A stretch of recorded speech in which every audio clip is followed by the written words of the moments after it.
So less screen time, more green time. I really love that phrase. That's really catchy. And I guess it's thinking about, do we have not only, I think maybe in some families, many families perhaps, there is a big imbalance of screen time versus outdoor time nowadays, especially when the weather's, rainy or cold and not as pleasant to be outside in. And I think that's more of an adult perspective though, because if children are dressed appropriately, like they say in forest school, it's not bad weather, it's bad clothing.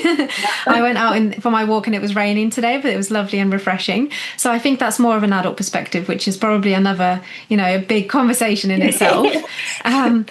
But yeah, I guess do you think there's need to find a balance and a little bit more sway towards green time rather than screen time? Because both are important, to be honest, especially as children are growing up in a digital age. And also, actually, just quickly, I went to a conference the other week, and they were presenting research around children's use of screen time. And actually, there were mixed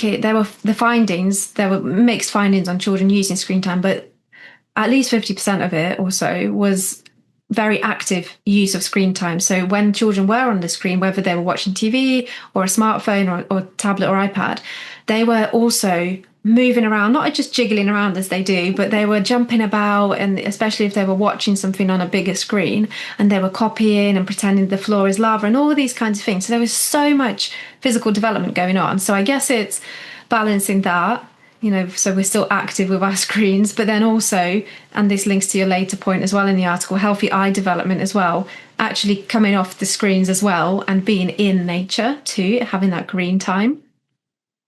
I think it's with everything, it's about that kind of moderation and about, I